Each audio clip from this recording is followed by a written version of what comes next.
Hi guys, I am making this video because my kids are still sick. My daughter, the baby, now has a fever and is throwing up and who knows, diarrhea, all that jazz that you guys don't need to hear about. But I wanted to make a video. This is my first time making one, so we'll see how it goes, to go over the final review. So I'm just going to go through the review. I'm going to send you the key of the answers. I'm going to leave a Kahoot to play, and then you guys have the Quizlet. So hopefully you'll feel comfortable to take the final, the first block on Wednesday and third block on Thursday, right? Okay. And feel free to email me. I'm happy to do that. I would do a Skype, but I didn't know how things would be going. So here we go. So nutrition. The way the final review was set up is just like the exam. So each section should be broken up, just like the final exam is, and that way you can see that it's not like all mixed up. It's just pretty much sectioned out. So the first section is nutrition, and the question is energy nutrients provide calories, which is not an energy nutrient. If you look at the choices, vitamins don't provide calories. Your energy nutrients are carbohydrates, protein, and fat. Second question says explain what fiber provides and how much you need of it. You don't really need to know how much you need of it for the final exam, but you should know fiber helps prevent constipation, so keeps you regular, helps prevent heart disease, and helps prevent colon cancer. What are the water soluble vitamins for number 3? Water soluble vitamins are vitamins B and C. Okay, it means they can be stored in your body. Fat soluble can be stored in your body, and those are vitamins A, D, E, and K. Number 4, which of the following minerals is necessary for healthy red blood cells? That would be iron. So remember when we talked about you might be getting your blood, be donating blood, they had to check your iron levels. So you need iron to make sure you have healthy red blood cells, helps carry oxygen throughout the body.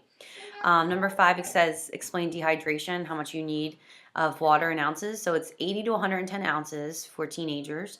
And in terms of dehydration, you should know that it makes you weak, it makes you faint, just really doesn't make you feel good. But if you were dehydrated, you probably wouldn't be sweating, right? Because it's a loss of water of the body. So your body would not sweat, even though you might think it would, it doesn't. Number 6, what are the sources of antioxidants? So remember, antioxidants help protect the cells from normal oxidation and the normal aging process. And good sources of antioxidants are like healthy things, like berries, seeds, nuts, fruit, vegetables, peanut butter, all good examples of antioxidants. Number 7 talks about what does my plate look like. There's not really a question on that, but remember, when you're looking at my plate, half of what you should eat should be coming from fruits and vegetables. The next one down, it says explain the difference between fat. So it's unsaturated fat, saturated fat, and trans fat. So trans fat's the worst fat. Unsaturated fat is the good fat. It comes from like plant sources. It's liquid at room temperature. And saturated is the bad fat. It's solid at room temperature, usually from dairy products, lard, meat, animal products. And then what's an example of a simple carb? Give an example. Or what is a simple carb and give an example? So a simple carbs give you quick energy. So those come from fruits and vegetables, milk, honey. Then you have your processed sugar. So we talked about a little kid having a cupcake. They have a cupcake. They have a lot of energy. So your cookies, candies, soft drinks, all that stuff is considered simple carbs as well. What percentage do you recommend a daily intake should come from carbs? 45 to 65%. The term used for malnutrition, sometimes oversufficient or overnutrition, is malnutrition. Okay. The difference between complete and incomplete proteins.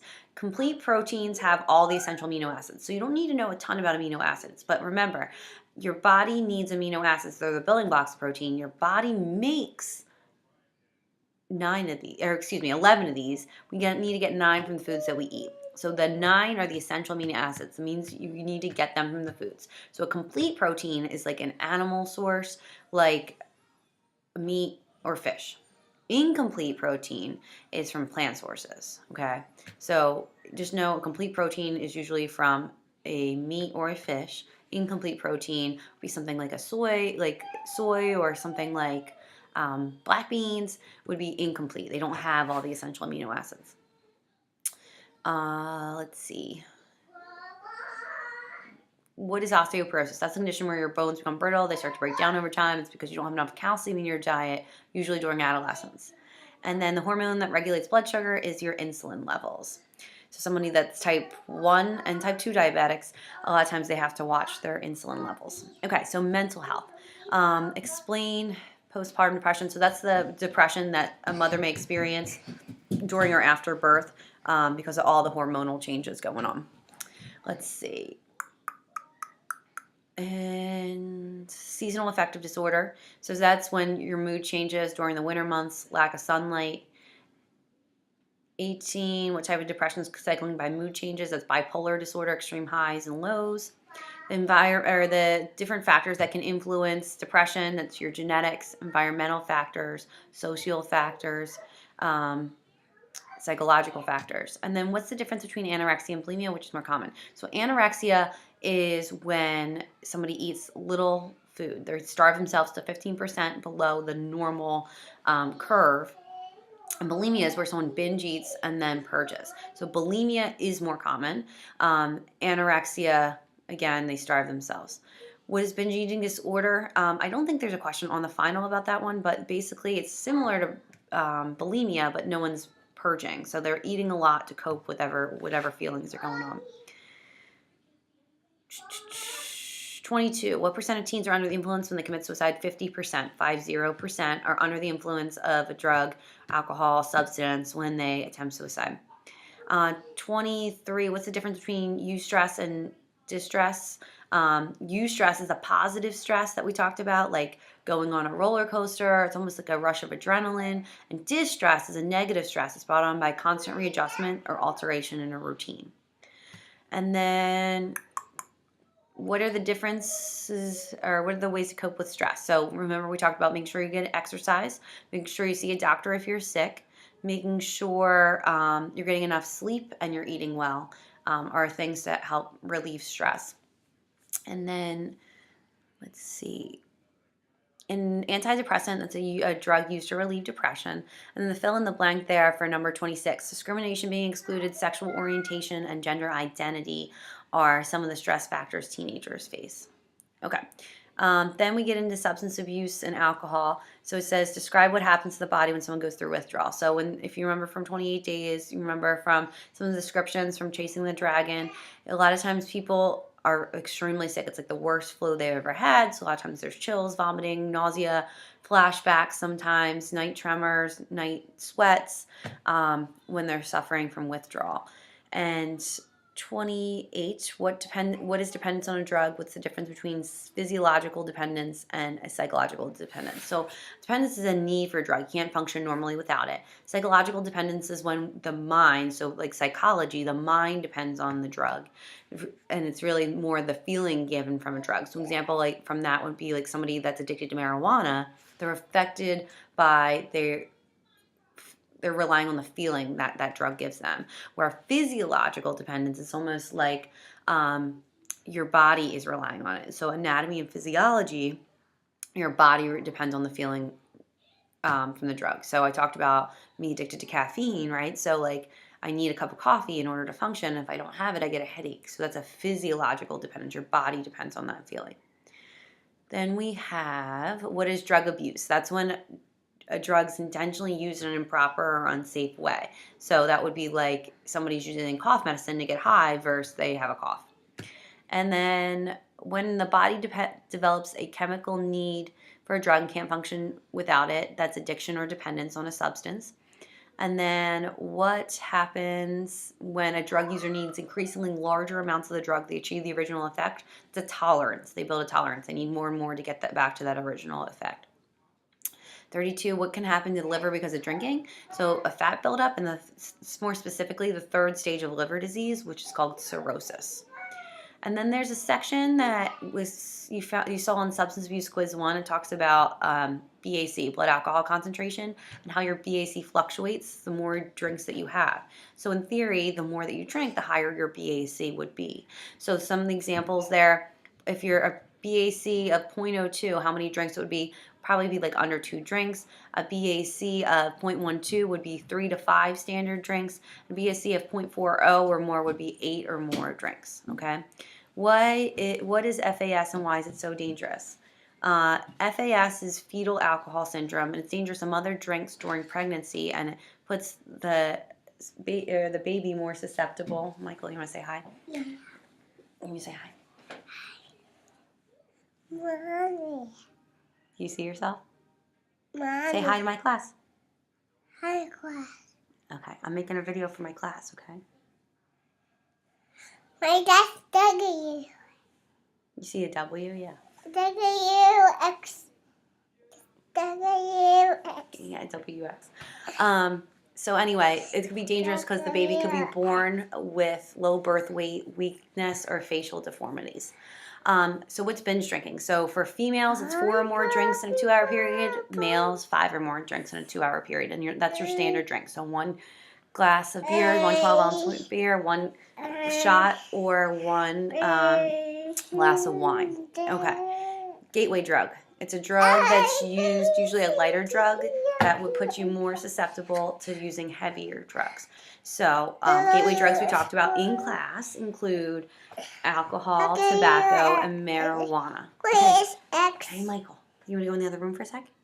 No. Can you say bye, class? Bye, class. Okay. What are some drugs that are considered hallucinogens? So drugs that we talked about, that hallucinogens make you see things that aren't actually there. So ones we talked about in class, GHB, PCP, and psilocybin, which is known as mushrooms. And then ecstasy is considered a stimulant and a hallucinogen. You hurt my hair. I'm sorry, I didn't mean to hurt your hair, buddy. All right, and then what are some examples of stimulants? Remember, stimulants speed up the nervous system. They include cocaine, crack, methamphetamine, amphetamines. Let's see, nicotine. Remember? So those are the big ones. And then a drug that slows the body processes down is a depressant. So alcohol is the first one we talked about. And then opiates we talked about. We talked about heroin as a depressant. It slows everything down. GHB and morphine. Okay. 42. Household cleaners that can consider what type of drug if used a certain way. Inhalants. All right. And inhalants are things that you found around your house. And date rape drugs. Number 1 date rape drug is alcohol. And other date rape drugs that we talked about are GHB, ketamine, and Rohypnol. Okay. And then what is emphysema? That's the condition where your lungs become brittle and start to break down over time.